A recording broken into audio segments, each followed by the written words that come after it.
Welcome to the 8th episode of the GameFor Podcast. In this episode, here in the wind tunnel, we will be beginning our series on getting started by discussing on how you can get started in miniature wargaming, which is kind of a subject that's near and dear to my heart. As you don't say. No, I know. But this is the beginning of our series because we're going to be also talking about role-playing games at some point. We'll talk about board gaming, and we'll talk about collectible card games. Collectible card games as well. Yeah. So yeah, those are the four main genres that we deal with in the GameFor app, which is we're Milkcan. I'm Adam. I'm Matt. And we make an app called GameFor for connecting tabletop gamers. And in that app, we talk about the main four genres, which are board games, collectible card games, RPGs, and today's topic, tabletop wargaming. So what have you been doing lately, Matt, since the last episode? Oh, I've been busy. Yeah? So I finally finished my gaming table. Mm-hmm. So it is downstairs in the basement. It is installed. But yeah, that thing was a beast, but it is done. Well, it's not just like, I built a gaming table. Yeah, no, I went a little overboard on it, but so ended up getting some scrap bowling lanes. Right, yeah. So this is not just like you went and bought some wood. You got actual bowling lane. Yeah, so there's a bowling alley that's about a quarter mile from my house. Mm-hmm. They went out of business. The family retired and nobody wanted to take it over. So they got the, and they're selling the land to locals. So they're ripping out the lanes and pieced them up and we're selling it around the community. This went, somebody in Greenville, which is about 45 minutes away, 30 minutes away from me, bought this on his farm. He was going to build something with it, decided it wasn't good, put it up for sale again. So we went and bought it. Did you find it like on Craigslist or something? My wife's, she's a teacher, so it was like the school district, like swap meets type of site. Sure. But yeah, we drove out early spring and picked it up. Got stuck, had to get our van hauled out of the mud because it was on his out by his barn. Right. And brought it back home. So yeah, it made a big round trip and brought it back. But yeah, then I got some extra oak and lumber and finished it off. And metal legs, you use like piping kind of? Yeah, I like used cast iron piping. Right. Got to figure out all the different ways that goes together, and the right height, and yeah, it was fun. I've seen some pictures. It looks really cool. Well, thank you. Showed me. Yeah, I'm planning on getting onto my blog soon. So. Yeah, no, that'll be cool. Definitely, we'll have to share that once it gets done on the blog there. Yeah, pretty much doubled our gaming space for her. So we got to do our first D&D session on it last weekend, and it was nice. I could actually spread out. Everyone could put their books on it, and we still had room. So nice. And we've got new chairs that are coming. That everything looks like it's pipe and everything as well. So like matches. Yeah, that's cool. So it was on sale. Nice. So that comes Friday. It was supposed to be like 2 or 3 weeks away, and got the notice that it really should get it. Pretty much when people are starting to listen to this, I'll be assembling chairs. So Nice. Yeah, so I did that, and then last night I got to do another online RPG. And like when you mean online, you mean like on Discord. On Discord, not a video game. Right. Yeah. So outside of D&D, it's hard for me to get away, with the kids and everything. So when they go to bed, every couple of weeks we try to get together on Discord and play, random RPGs. This one was Mothership RPG. Yeah, which I picked up at Origins, actually. And I'm not really a big RPG player, but I was just like, well, this looks kind of interesting. I mean, it's a small little book.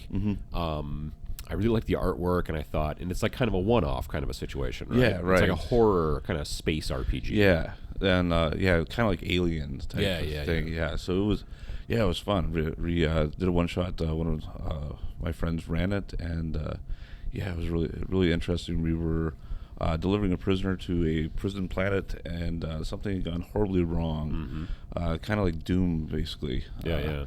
And then we had to basically try to figure out how the heck we were going to get out of there. Sure. Yeah, no, that's very cool. Lots of fun. So. Yeah. So how about you? What have you been up to? Well, if our listeners can't tell, I've been sick, and it's been gross. I came back from the Nova Open out in D.C., and I brought back some sort of con crud, which did not rear its ugly head for, like, I got back on a Sunday night, and then there was, like, Labor Day, and there was some stuff and whatever, and then by Thursday of that week after, like Thursday evening, I started feeling a real scratchy throat. I'm like, oh, I'm getting a sore throat. That's a bummer. And then Friday, I basically just had Kleenex stuffed up both nostrils all day, and my eyes were running and everything. And I'm like, oh, my allergies have kicked in. That's what it is. Mm-hmm. And then Saturday, I felt worse. And then on Sunday, I did my live show. Yep. And I just blew my nose and did everything I could, like early in the morning, get everything out. Yep. Did my live show. It was okay. I had to turn off the camera once in a while to wipe at my appendages and whatever, and then come back. And then by the end of the show, both the nostrils were just completely plugged like this. And then people were just like, "You should stop. You're just." I'm like, "All right." And then I got worse on Sunday, and then I'm like, "This is not allergies." And then it just achy and everything and all that kind of stuff. And yeah, so literally today is about the first that I've felt okay. Yeah. Now, that's not gaming, as it turns out. At some point over the weekend, though, I do remember I did do a little bit of work on some terrain for my Star Wars Legion table. That is dedication. Well, yeah. I was just partially it was also because it was cooler in the basement, and so, and it just... I don't know. Everything was just warm, and I was warm, and it was because I was sick, and I was in the basement. And I was like, "Oh, this is nice and cool." Now, I'm not going to like that in the winter, of course. Obviously, in the winter, it's always cold as all get out down there. But yeah, so all I did was I took a 3D printed kind of Tatooine style building, and I kind of attacked it with some spackle and a putty knife, because I want it to look like there's plaster that they put on the outside of it, and a bunch of it has been kind of gone away. And you kind of fake that by putting spackle on it and then kind of spreading it out and stuff. Hopefully it'll turn out. We'll see. I need to do some sanding to it now before I start to spray paint and go from there. But nice. It's kind of also almost like a test piece. You know what I mean? It's a situation where I need to make sure this process works before, because I've got a dozen buildings that I want to put on this so you didn't do all a dozen, right? No, I did one. That was a test. Yes. Yeah.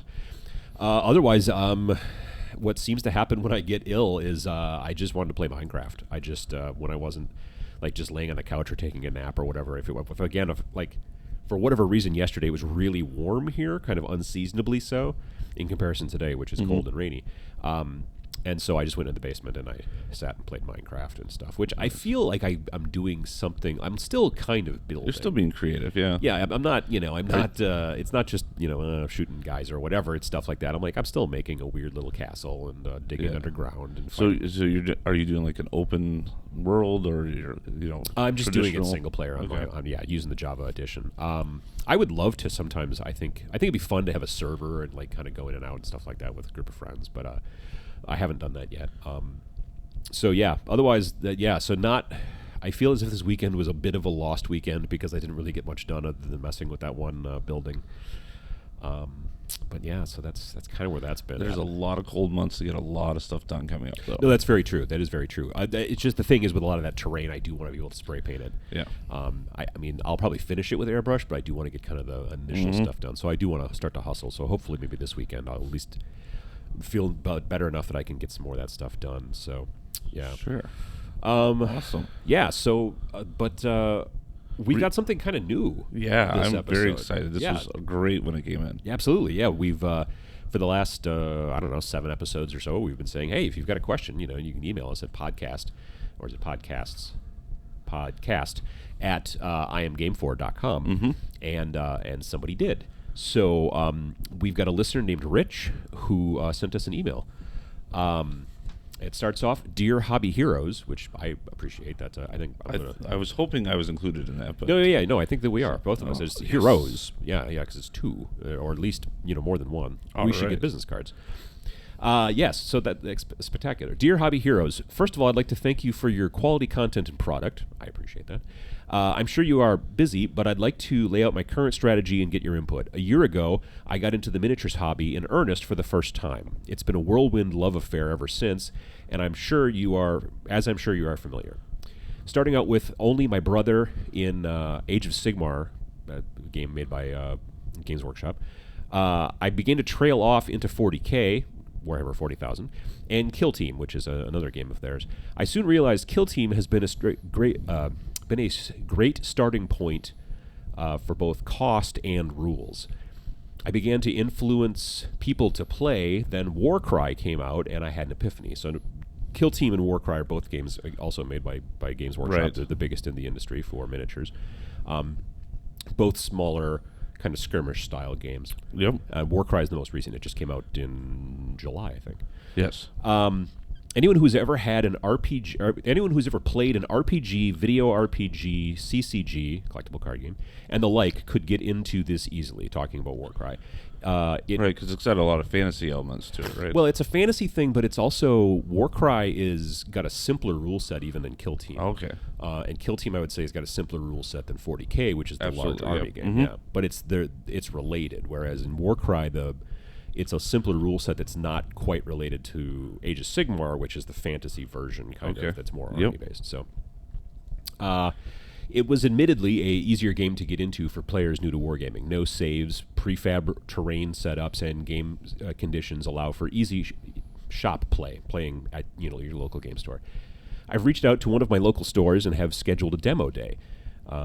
Between me and my 3 friends, I plan to have between 5 to 7 of the current war bands for Warcry available for play. My intention is to gradually get a legitimate miniatures culture going with paint and build days and the like. I would just like tips on where to go next or what I could be doing to really make this a thing here. Thank you for your podcasts and continuous encouragement to keep it the hobby. Well, that was very nice. That was Yeah, great. absolutely. Yeah, so thank really you so much. The main question here is I would like tips on where to go next. Yeah, so it sounds like he kind of followed like our episode 2 of, if your game's not popular, he took, getting that game, That was episode 2? Yeah, it was 2. Yeah. Making multiple armies so that he could demo it, scheduling a demo day, talking to his local store. So Right, exactly. Sounds like he kind of hit all the bullet points there. So Yeah. So I would just like tips on what to do next or what could be do to really make this a thing. Well, one thing that we talked about actually in the last episode, in episode 7, was how to start a gaming club. Like, in a more official is a strong term, but something that's a little bit more official. So, or at least a place where everyone can schedule and meet games. Yeah, exactly. Schedule games, talk. Having some sort of online or whatever kind of situation where you can. If you've decided at your local shop that Thursday night is Warcry night, that's cool, but you're then depending very much on the people at the store who work there, who've got a lot of other things on their plate, Right. to tell people about that who come into the store and that kind of stuff. Which Right, and good stores that are proactive will do that. And also hoping that Thursdays is the best night for everybody. Right, exactly. You Because could be that's not necessarily the best. You night could be for missing everybody. out on with other people. Yeah. Exactly. So you may have somebody who has to work on Thursday nights or is whatever. That They kind of work thing. night shifts during the week. Exactly. Yes. Yeah. So in that situation, you still want to be able to include those types of folks, in my opinion, and that's where really something, frankly, like GameFor is very helpful for being able to get people not only to post your events that you're putting up for, let's say, Thursday night, so people who are new to the area or people who don't even realize it start seeing that in the game events. You know what I mean? They start seeing that event in there because as a club, when you post a public event, it goes into the game events listing that people see when they first bring up the app. Absolutely. That's very helpful. And then beyond that, just having an actual club that you start within GameFor allows then conversation back and forth in the chat area. So those folks who can't make Thursday night, normal game night, could be like, well, is anybody else interested in playing on Saturday afternoon? Or is anybody able to play on Sunday? Whatever, that kind of stuff. Also allows mentorship and like creative insights. So like, how should I do this army? Oh, Or what am I absolutely. doing this? Or, hey, what do you guys think about this? I did this. You get that feedback. I mean, if you're focusing the club specifically on just Warcry, let's just say, for example, because that's what we have got here in the message, then that's fine. You can do that. And then in that situation, you're going to have people having communications back and forth about how they're painting their war bands and how they're doing this. And the thing is that what's interesting about Warcry, and I know this just because I own it, and it is a cool game. The starter box that you comes with 2 armies, And then there are 4 more armies that are all basically the same faction. They're all kind of chaos, and they're all brand new to the game. But the game that's affiliated with it, which is Age of Sigmar, which is basically fantasy, Warhammer, there are certain groups that you can bring from that game into this game. Okay. And then, there's specific models in each faction. The good guys, which are known as Order, and the sort of crazy orcs and whatnot, which are known as Destruction.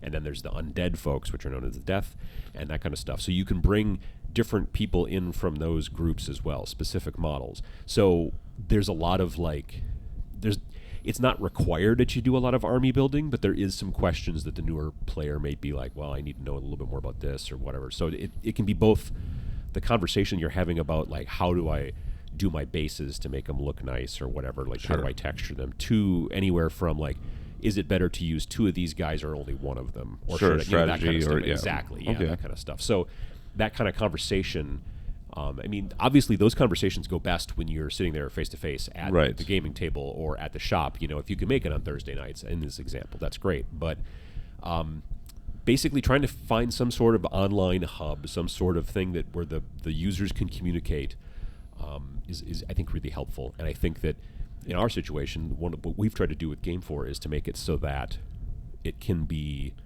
something that can really help the people. Like, basically it helps you spread out to new folks, because you end up in the game events kind of feed with your group. Other players that maybe play at other stores or play it just with home and friends. Exactly, and you might be able to bring them in as well.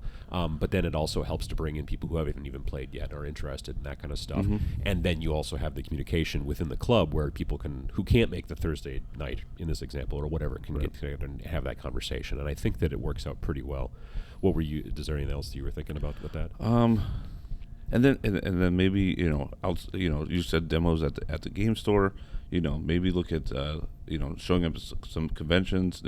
Don't just show up. Communicate with with the organizers, but kind of show other people your group. Yeah. Kind of be an advocate, and then kind of build that community. Yeah, if you're lucky enough to have a local gaming convention nearby. Which we also have a listing in GameFor, of course, for local gaming conventions. That's another great place to catch people who have maybe not ever heard of that type of game before, or that specific game. You also find things there that you didn't know either. We go to a local convention that's maybe about an hour away. It's late February every year. It's about there. Yep. Yeah, and it's called Fire and Ice, and it's in Manitowoc, Wisconsin. And it's 500 people roughly. Probably, that would be my guess. Yeah, and it's a great convention. And I have brought miniature games that are designed to, in my opinion, teach. Like, I've brought a game called Song of Blades and Heroes, which is a kind of an indie miniature game where you can use whatever models you want, made by a company from Italy, actually, but it's translated into English and whatnot. And I've run that and had people play it who've never played miniatures before, because it's a very simple yet elegant system, and it's very easy to teach. Doing that can really help to find people in your local area who maybe even aren't online very much, but they've been coming to this convention for a long time or whatever. So yeah, that kind of thing. Not just thinking of your local store, or if you're playing at the local store. You're doing good work by starting there. Yep, obviously, absolutely. Yeah. But if you do want to kind of spread out even more, one big way to do it is also try to see if there's any local conventions in your area. And if there's not, I would tell you to start one, although that's a whole different episode, and it's a lot of work. Yes. I've run conventions before, so yeah. But yeah, it's and local is a relative term. Exactly. Yeah. It could be, your state, in your state or country, or right. Yeah. If you're overseas, people don't travel very far sometimes because it's difficult and whatever and that kind of thing. And I get that. Whereas here in America, a local convention might be 3 hours away, whereas in your country that might be on the other side of the country. So it's depends on where you're at, but definitely look into that kind of stuff. I think it's important to go that direction and check that out. Yeah. And if anyone else has other ideas to give for Rich, let us know again. Yeah, absolutely. If you're watching this on YouTube, put some stuff in the comments. Otherwise, if you've got some response, again, podcast at iamgamefor.com. is a good place to email us. If you've got any other questions or if you've got a response or some ideas for Rich, and we can kind of go from there. Perfect. All right, so as we mentioned, the topic for today's episode is about, it's part of a series because we're going to start talking about how to get into the 4 different genres of tabletop of tabletop gaming. And today it's going to be about tabletop wargaming. Now, pedantically, some people will say, oh, well, Risk is tabletop wargaming, or Axis and Allies is tabletop wargaming. I would say technically, in my opinion, those are board games, wargaming board games. I guess I don't know if that makes any sense, but generally, tabletop wargaming or tabletop miniature wargaming is those games in which you use small toy soldiers made out of metal, resin, generally these days more plastic, and you buy them and then you put them together and all that kind of stuff and paint them and whatnot, and then you have a strategy game that you play on many different types of boards depending, and you kind of go from there. It is important that it is probably... Miniature wargaming is just as much about being a creative hobby as it is about, and you know this as a person who's begun to get into it. Yeah. Right. It's as much about being a creative hobby as it is about being a gaming hobby. And that can be intimidating for the person who thinks, oh, I don't really paint. I don't know how to do Right. that. Yeah. I know that was my hang up for a long time. Yeah. And my YouTube channel, my Tabletop Minions YouTube channel, is basically all about teaching people it's not as difficult as you think and all that kind of stuff. So, it is not as difficult as you think. It's, one of the main things, and I'm going to cover this again at the end of this section, but one of the main things to understand is that you will not be good at it at the beginning. Just I don't play guitar, but I recently bought a little tiny weird guitar, and I'm messing with it, and I'm terrible. And you weren't great right from the start. Strangely, no. Yeah. So but the thing that's weird is that people, and I've talked to people a bunch of times who are like, oh, but I'm just really terrible at it. I'm like, well, how long have you been painting? You're like, oh, like a month. And you're like, well, yeah. Nobody is good at anything when they start, generally, for the most part. So yeah. Anyway, but it is a creative hobby, unlike many of the other ones. I'm not saying that role-playing is not creative or board gaming, but it is a crafting, like working with your hands kind of hobby. And it can almost be a solo game away from the game. So when your friends can't get together, there's still gaming activities for you to do, which is what I found was really nice about the hobby. Yeah, that's the thing, is that if you can't get together and play board games with your friends, you can reorganize your board game pieces. Maybe some board games can be played solo, so you got that going for you. With miniature wargaming, you are probably going to spend more time painting than you are playing. Not everybody. Some people will get together like one army, and then they just play it because that's what they want to do. Like there's people who love the playing more than the actual crafting, and that's fine. I personally find myself to do way more crafting than playing. Which is not to say that I don't play. I just spend a lot more time doing the crafting portion. And I thought I would be, that the first one. Yeah. And then I found I'm collecting miniatures that I never planned to play. I just want to now build and paint. Exactly. Yeah. No, there's something to that too, and it's not for everybody. I totally understand that. Of the 4 genres, tabletop wargaming is probably easily the smallest. Like when I was at Gen Con, there's board game stuff everywhere, there's RPG stuff everywhere, and then next is you got collectible card games and that kind of stuff, and then way down below is kind of the wargaming and all that kind of jazz. So that's kind of the way it works. With but the benefit is that it does allow you. I'm going to touch on it real quickly. I think that it's a great hobby because you're working with your hands, you're focused on it. It's kind of meditative. I find it to be very stress relieving. I throw on some headphones and listen to an audiobook or a podcast, maybe like this one, while I sit and I work, and it really kind of gets rid of all the other kind of stuff that's going on in the day and whatever and everything like that. And I really love that portion of it, but not everybody does. So there are also games that you can get into that are pre-painted to some degree. Right. There's not that many of them, as it turns out.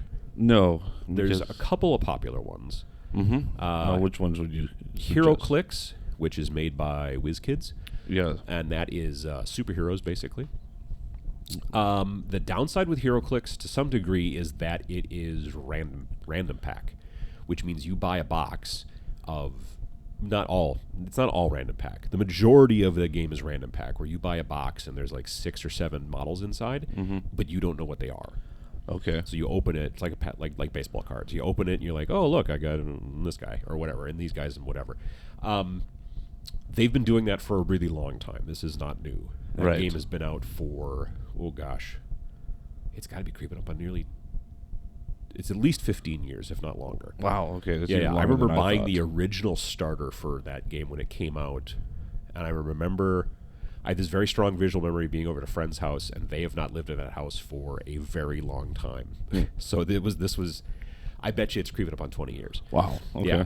So, anyway, but that game has been going strong. You know, they keep, superheroes have gotten huge with the movies and all that kind of stuff. Yes. So that's helped a bunch. But, and they're not painted well. I'm not going to lie. The models are kind of rubbery. Right. And so they're kind of bendy, not a lot of high detail, and they're not painted very well. But they're also not very expensive, Right. and it's a collectible and they're thing. painted well enough that you know who they are. Sure. But yeah, it's not going to win an award. Right, but it's a very different kind of game. I would almost say it's a gateway game between, say, board gaming and miniature gaming, because you generally play on a grid, and but it's still very popular. I still see it being played at my local shop. They get together on Sundays and have tournaments and stuff like that. Another one that's a little bit newer, that's also, in my opinion, I think painted a little bit nicer, is Star Wars X-Wing. Yes, that was one of my gateways. Yeah, that was your gateway into miniatures, right? So Star Wars X-Wing is basically ship combat. So it's X-Wings and TIE fighters and Millennium Falcons and all that kind of jazz. But they're already pre-painted as well. Again, higher detail, not particularly rubbery. Right. Individually packaged, so you pick what you want. Right. You're also not being like, oh man, I sure hope I get a Millennium Falcon when I open this package. That's not how it works. You're you can see like right in the package, I'm buying this. Not super expensive in my opinion either. Like, I mean, normal size spaceships are, I don't know, like $15. Yeah, about that. So you get like an X-Wing or a TIE fighter or whatever, but it comes with, it's ready to play out of the box. It comes with a stand and all the stuff and tokens that you need for it and Dice. Cards. Well, the dice are in the starter box. In the starter box. Yeah, but if you buy you need to buy the starter box to play. Traditionally, it'd be the cheapest way to get into it. Right, because you need to have the dice, and there's these special kind of cardboard rulers. Right, the because templates. the game is designed so that you are choosing what maneuver you're going to do before you do it, and both you and your opponent do that for each of your ships. Yep. So sometimes you think, I think he's going to go left, so I'm going to turn this way so that I can get behind him, and then it turns out that he went right, and then you're standing there, you moved in the wrong direction. And sometimes you just are staring at each other going, well, we both screwed up that. Yeah, exactly. That happens too. Sometimes you bump into each other. Sometimes you hit a rock. It's an interesting game. It's well done. It was incredibly popular for a while. I feel as if its popularity has waned a touch over the last like 2-3 years. Yeah, but it's still quite popular, and there's a bazillion ships that they've made for it at this point. Very dedicated fans. Yes, indeed. And the thing is they're painted, but there's plenty of people who also repaint them. Right. And decide, you know what, I'm going to make it look like this. So that works out pretty well. But yeah, there are a few pre-painted games, but there's not that many of them. The majority of them are all about getting stuff like painted and on the table yourself. Some games will do like the different colored plastics, so you can kind of play with just assembly, but generally frowned upon to play that long-term unpainted. You're starting to see some of these games. You're right, exactly, where the models are not in gray plastic. They're like these models are in red plastic, and these guys are in blue plastic. So at least if you just put them together very quickly, there's still differentiation between them on the tabletop. Yeah. But not every company's doing that. Some companies are. I can think some of the bigger ones are doing that here and there. But yeah. So, like, if you're interested in getting into tabletop wargaming, well, what do you do? One of the things is when you go to the local game shop, you see like these big battles going on, and Warhammer 40,000, which is a kind of a future sci-fi game, or you might see somebody playing like Bolt Action, which is like a World War II kind of historical style game with lots of models and things like that. My first piece of advice would be, do not start with those games particularly. When Okay. you Why is decide, that? well, because if the first game you're ever going to play is something like, let's say, Warhammer 40,000, that's a lot of models for an army. Those games are all designed so that all the models in the game all have a point value. Every model in the game's got a point value, and they're supposed to be in relation to each other. And that's kind of traditional with wargaming. Predominantly all war games have got point value things. So when you and I want to play a game, generally we decide we're going to play, I don't know, a 1,500 point game. Mm-hmm. Now, these point levels are not, they're different in every game. So like 1,500 points of, British soldiers can't fight against, in bolt action, can't fight against 1,500 points of Space Marines in X-Wing, or in 40K. That's not the way it works. Right. But within 40K, 1,500 points of Tyranids versus 1,500 points of Space Marines pretty balanced. supposed to be pretty balanced. You will find plenty of topics online where people are saying that these numbers are not balanced, but that's a conversation for another day.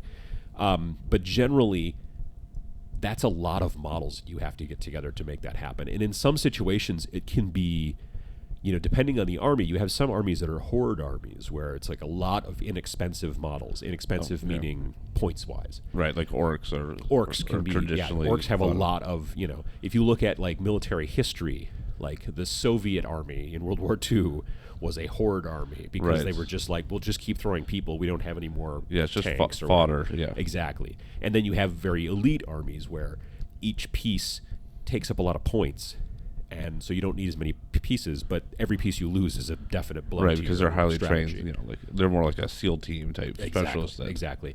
So in all situations, like those games are great to move into once you kind of get moving a little bit, but over the last 10 years, there's become a real rise in popularity for what's known as skirmish games, and that's what I would probably tell you to look into. Mm-hmm. Skirmish games are games designed to be played with much fewer models.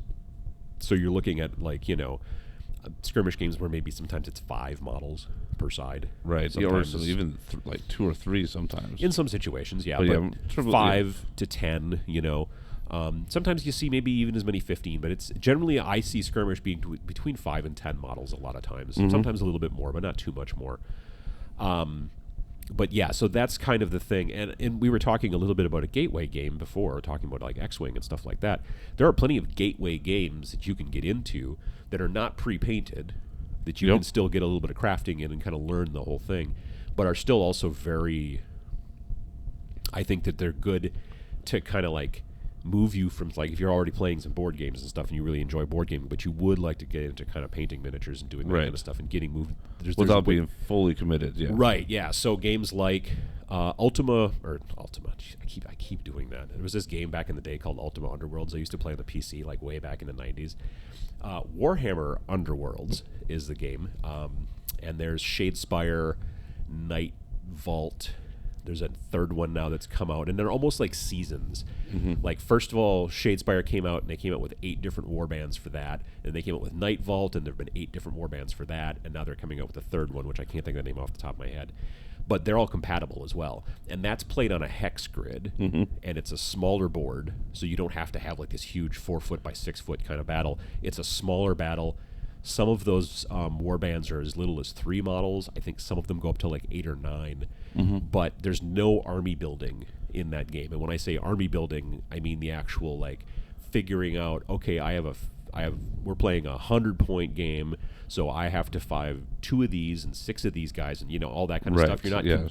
It's literally you buy a box, and it's like these guys are an army. That's your team. That's your team. There's no substitutions. Right. You can still customize with what cards you pick for that one. Right. That game's got a lot of cards to it that are like add-on cards. But you're not forced to paint up a whole bunch of different models and customize them based on what you're picking. It's a very much of a slam dunk as far as like, I have this group of guys and gals, or ghosts or skeletons or whatever, and then boom, you're done.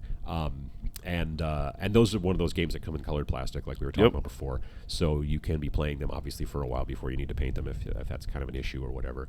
But that whole Warhammer Underworld system is a great, like, I've seen people at my local shop who are playing it who are like Magic players, like they're into Magic the Gathering, and they're like, this is really cool. and it's still got some cards to it, and it's got it is a gateway game, and it's been pulling people in, but it's also got some competitiveness to it. You don't have to play it super competitive, but there are people who are interested in the competitive thing who are doing that quite well. And it's traditionally 2 players, but you can go up to 4. I'm pretty sure. Yeah, I don't know if you can go beyond 4.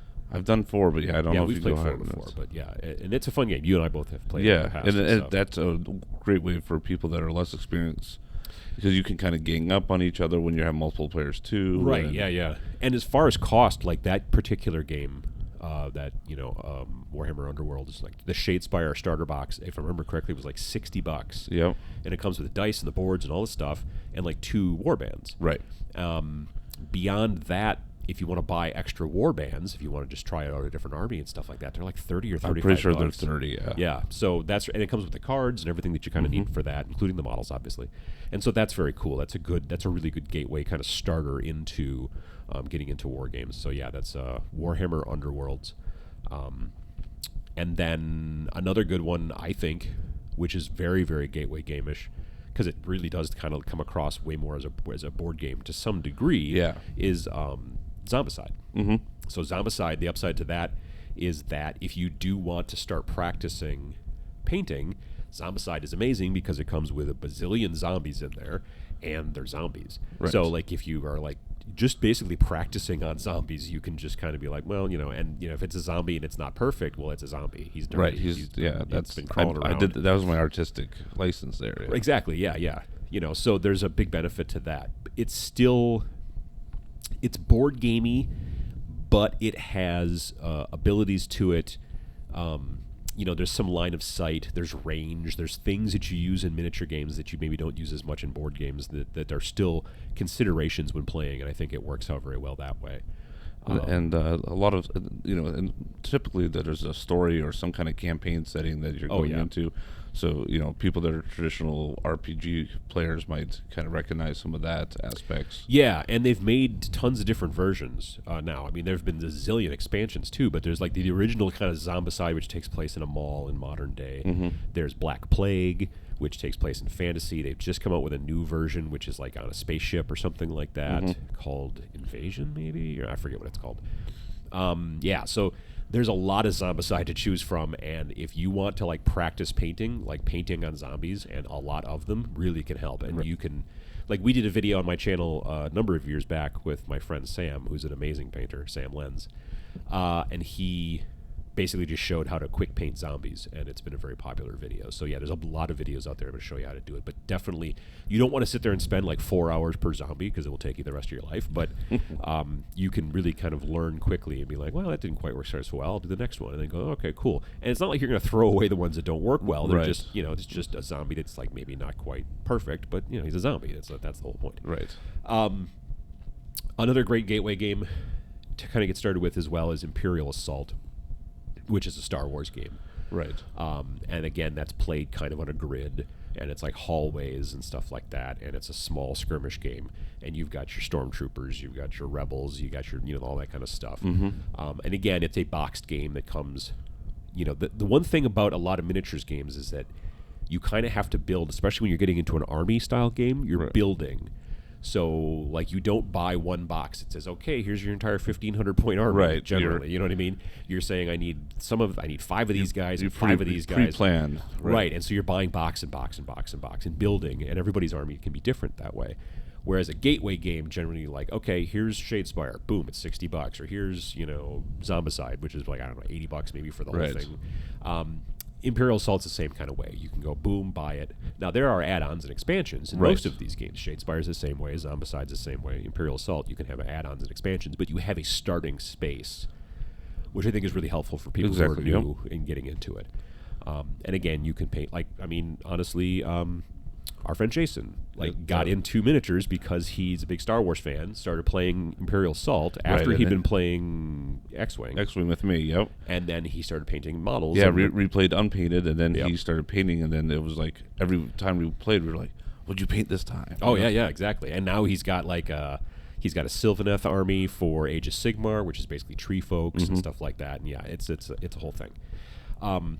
So yeah, that's that kind of stuff. Looking at those gateway games can be really helpful. Yeah, and for RPG fans, for Imperial Assault, you're playing traditionally just your one character, unless you're the one kind of controlling like the Empire. The Empire. Yeah, that's but true. And then you kind of level up as you're going, so you're building character through it. So yeah, no, that's scratches very cool that too. itch as well. Yeah, exactly.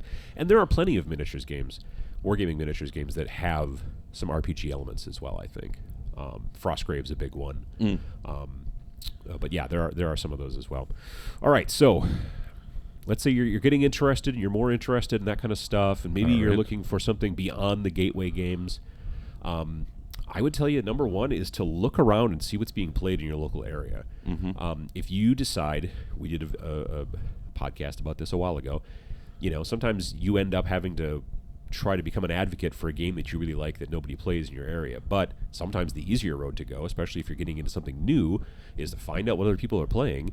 And if you think it's okay, like if you hate it, if everyone's like playing, we all love, some sort of fantasy game, whatever it might be. Or maybe they're all like, everybody in my area only plays historical games, which is probably not the case. Historical games are not as popular these days as the more fantasy and sci-fi stuff. But let's say that's the case. Or vice versa. You want to play historical. And right, exactly. Let's say I'm really, really interested in Bolt Action or Flames of War or something like that, and you can't find anybody around you.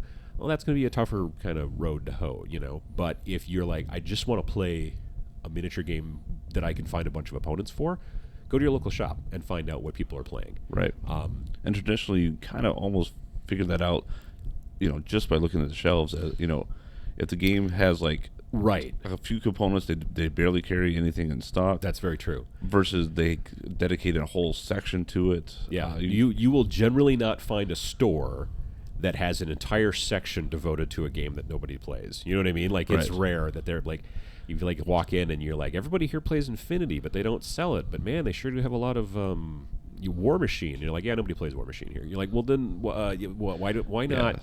No, the game stores basically push what gets played. Yeah, it seems like a good business idea. Yeah, well, to some degree it is. Now, there's a lot of people that will say, yeah, but that's why these other games aren't getting any plays because people don't know about them. But yeah, there's the internet. That's kind of the way that these things work. And the advocates. Well, yeah, exactly, because there are plenty of shops that will expand on, like if you get people who keep coming in and ordering stuff, eventually you will probably start to put it on the shelves if you know, because the thing is, as a store owner, is that if people come in and say, hey, do you have this thing? And you're like, no, but I can order it. A lot of times people would be like, yeah, I can order it too. You know what I mean? Right. Like I can get it off the internet. Right. Whereas if I wanted it now, if you had it, I would now buy it. So when they start to get a lot of requests for a specific game, they generally have a tendency to go heavy in that game. So yeah, because things are different than they used to be as far as that's concerned. So yeah, find out what's being played in your local area, though. It's super important because if you want to be playing with other folks, if you want to be having a lot of different play styles and play experiences, if you and your three friends just want to get together and always play in your basement and not really get other people involved, pick the game you all want to play. Exactly. Then you all play whatever game it is that you're all interested in. That totally makes sense. But if you want to be able to spread out into other areas and to get other people in your group and all that kind of stuff, then yeah, definitely finding out what's being played, looking through GameFor and seeing like what kind of miniatures games are being talked about, in the app, that can help a bunch. And besides just different brands, there's also different styles of miniatures, right? Like yeah. I mean, you talked about historical, I think. Right. So when miniatures first started, it was basically just there only was historical.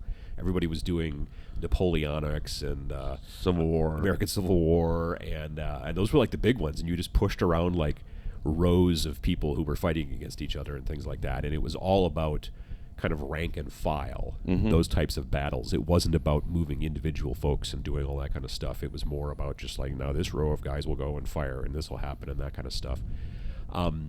As kind of time passed, you started to see people getting interested. Like part of the reason that Dungeons and Dragons started was because people started getting interested in playing miniatures games based off of kind of fantasy tropes like Lord of the Rings. Right. And then they started doing that, and then eventually these two guys, Gary and Dave, were like, you know what though? I just want this guy.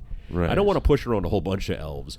I just want to run this one elf and just have his story. Yes. And then this guy's like, and I just want to do this one dwarf. And that's kind of where that came from. But as miniatures went from being kind of like all historical, moving into more fantasy, again, like very heavily influenced by Lord of the Rings, that's kind of when Dungeons and Dragons kind of took off, or at least kind of launched. So there was a game previous. This is all by memory at this point, so I could be wrong, but there was a game previous to Dungeons and Dragons called Chainmail. Thank you. Yep. Yeah, and Chainmail was basically like fantasy miniatures, and then Dave Arneson and Gary Gygax were like, but what if I just want this one dude? And then that's kind of where that came from. So you've got historicals, you've got fantasy. Fantasy is elves, dwarves, knights, like dragons. you said, Lord of the Rings. Sure, exactly, all that kind of stuff. I mean, there is an actual Middle Earth miniatures game made by Games Workshop. That's right. It's like a licensed kind of a thing. But then they also have their own fantasy game. There's tons of different companies out there with fantasy-style games, and they have different takes on fantasy and what that means. It's not all the same. It's not always elves and dwarves and stuff like that. But yeah, it's kind of swords and sorcery and that kind of jazz. But then, of course, there's also science fiction, which is also very popular right now. So you've got your big hitters in that genre, like Warhammer 40,000. The reason that it's called Warhammer 40,000, for those of you who don't know, is because it is basically like the 41st millennium. So it is like if you were in Warhammer 40,000, you had to write a check. It would be September whatever, and then 40,000, and whatever. So yeah, it's 38,000 years in the future. So it's kind of wacky. But there are also plenty of other companies out there that are doing science fiction stuff as well. Infinity is a skirmish style kind of sci-fi. It's almost got a bit of an anime thing to it a little bit. Not like, anime girls kind of a look, but more like a lot of I don't know. And not even like a Dragon Ball kind of a thing. It's a lot of like cool like armor. Yeah, that kind of stuff like that. But that's a popular game as well that you're starting to see grow more in this country. It's originally from Spain. And then there's steampunk, which in miniatures, probably one of the biggest two in steampunk right now are probably Malifaux and War Machine. And like War Machine is literally steampunk because they've got these giant honking robots that are driven by steam engines. Okay, yeah. But they have this magical, like they're called a cortex, which is basically the brain that runs the robot. Okay. And then they have these war casters that tell the robot what to do during the battle.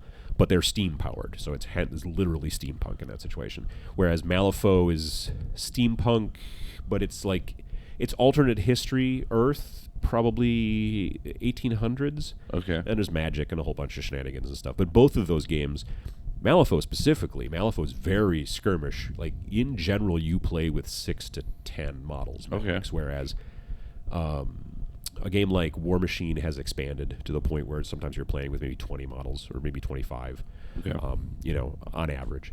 But yeah, that's another type of game. And then there's modern games. So, like, and it's not always just military either. There's a fun game called Wild in the Streets, which is basically a street fight between like crust punks and straight edge and metalheads and stuff like that. It's like very it's a great game that's the models are very interesting, they're very cool, but it's all basically like after a bunch of like shows get out downtown, then the different kind of people get together and have like a big street fight and that kind of stuff. And or do a music video, right? Well, yeah, exactly. But yeah, that's kind of cool. Otherwise, in modern games, you have military style games, that are more like Desert Storm style stuff and things like that, and all that kind of stuff. So, as you can tell, there's a lot of these that will kind of cross them. So absolutely. But really find, if you're trying to find one that maybe you're into, there's kind of a flavor for everybody. Old West, both historically and kind of alternate history Old West. Yep. Pirates. Yep. If you want to do that, there's several games for that. So there's a lot of different games depending on what you want to play and what you want to build and paint. Like that's a big thing too. Like if you really want to paint like a pirate ship, well, you're probably not going to play, Warhammer 40,000. That's maybe not necessarily your jam, But if you really want to do that, then you're going to look at other games that can do that kind of stuff. I can't think of the name of the pirate game that's big off the top of my head right now. It's made by Firelock Games or Flintlock Games. It's not Pike and Shot. Blood and Plunder, maybe. That sounds right. I could be wrong. Yeah, there's so many though. There are so many to choose from that even me, who's pretty immersed in it. How many people are screaming at their stuff right now? 5, maybe 6 people are screaming at their stuff. I always swore I would never be that person, and here we are. Yeah, I know. But yeah, there are so many different genres and games for those genres that even a person like myself, who's sort of immersed in it. All right, so they should. Okay, so you found the game you're going to play. The style of the style. Yeah. And genre, you should just go buy a whole bunch of brand new models, put them together. Yeah, no, you just go to the store and just open up your checking account or whatever and get as much of it as possible. Okay, perfect. Yeah, on to the next thing. No, actually, what you should probably do is you should not do that. You should not go and crank out a ton of money like that. It's important, I think, instead to start small, which is why we tell you to go with a skirmish game first. Right. But not only that, but when you start getting into your hobby supplies and things like that, brushes and paints and all that kind of stuff, don't go and just like, oh, I'm going to buy this huge kit of 200 colors, and I'm going to go buy this huge kit of like all these expensive brushes and stuff like that. Start with a small number of colors and start with cheap brushes. And in many situations, if you're completely brand new to painting, I would honestly tell you to go onto eBay and find some really cheap, janky used models that are already pre-built and whatever, and just start painting on those. You can even go to like your local grocery store and buy, like, there's always like a weird little toy section in the grocery store, so mom can get the kids to shut up or whatever. You just get some army men, I mean, honestly, and then prime them, that kind of stuff. Now, you have to really learn some of this stuff. As it turns out, luckily, we have this thing called the internet, which is awesome. Tell me more. Yeah, no, and you may have heard of it. And it's there are lots and lots and lots of resources out there on the internet to teach you how to do this stuff.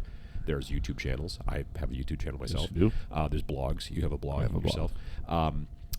And you should definitely go out and learn how to do that stuff. You want to learn like the steps. Like I first start out by building the model, and then you have to go through and you want to scrape off the mold lines, and then you want to prime it, and then you want to start painting the base colors, and all that kind of jazz, all that stuff. The thing is that you also want to then actually do those things. Yes. There are plenty of people who just watch videos, and they are like, I'm preparing. I'm eventually going to start doing this, but I've been watching videos now for 2 years, and I'm getting almost smart enough where, no, watch videos, get the idea, and then start putting the paint to the model and start putting a brush in your hand. That's the important thing. Right. That's really important, because you will learn far more by doing than you will by watching. You still need to learn. You need to get the information, because there's a lot of people who would just start painting directly onto the plastic, and you kind of need to have primer in most situations where you're putting the primer onto the model. It's just a step that you may not have thought of, but once you've learned it, you see the benefit to it. Yeah, I would hear, like, Jason got into painting before myself, so you two would be talking, and he would talk about, well, how do I thin my paint, or how do I dry brush? I had no idea what that even meant, so, I started looking up those terms and understanding what that was, but then go, I don't need to do that yet. So, exactly. Not thinning, but dry brush, Yeah, learning and kind of going step by step. Wet blending. You go online. Yeah, absolutely. There's certain techniques that are for fancy pros who are not even trying to paint stuff to play with. They're for painting stuff for display purposes or to try to win contests, which is a whole different area. And if you want to get to that point eventually, sure. But if you're just trying to get stuff on the table that looks nice or even looks okay, that's really the important thing, is to kind of learn these things, but really do the research and watch some videos and do all that kind of stuff, and then actually start trying it. And again, on used models you got on eBay, or Army Men that you bought at the grocery store, or whatever, that kind of stuff. And buy the supplies that are related to what you chose. Because pick your armies and stuff, so if they're built in plastic or resin or metal. Yeah. Are you getting bright colors, or are you getting army specific uniform colors? Like if you're trying to paint a bunch of like knights in shining armor, but you didn't buy any metallic paint, well, that's going to be kind of a tough one. You know what I mean? Yep. So, don't go, again, like I said, don't go crazy and buy huge kits and things like that. Start out, if you know what you're painting. If you're painting a bunch of elves, go buy some like light skin color, like light Caucasian style skin color, buy some browns and some greens and maybe a couple other things, and then you kind of go from there. And there might be some kits that will save you a little bit of money, but make sure you know why you're buying that, and that you're really planning on buying all that.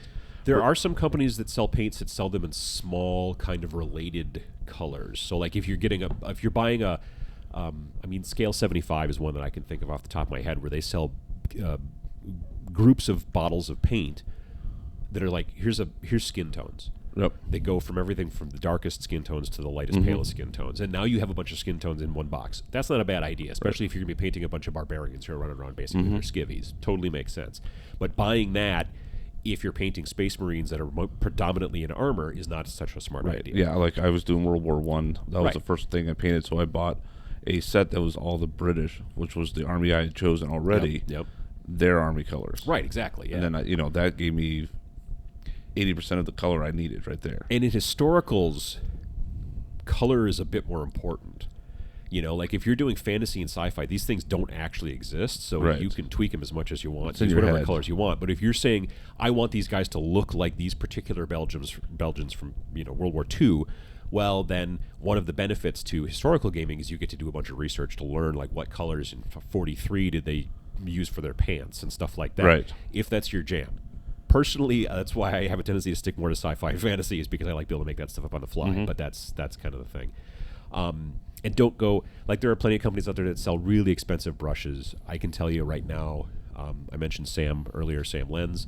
He's a pro, super high-end, award-winning painter. He does 80 to 90% of his work with really cheap brushes, like $5 for $6. I mean, like, there's a lot that you can do with pretty inexpensive brushes until you get really good, and then maybe you want to invest in some better brushes. But man, you can really get away with it. Like you said with like a guitar, you don't go buy a $10,000 guitar. Right, exactly. When you're learning. Yeah, exactly. No, that's very true.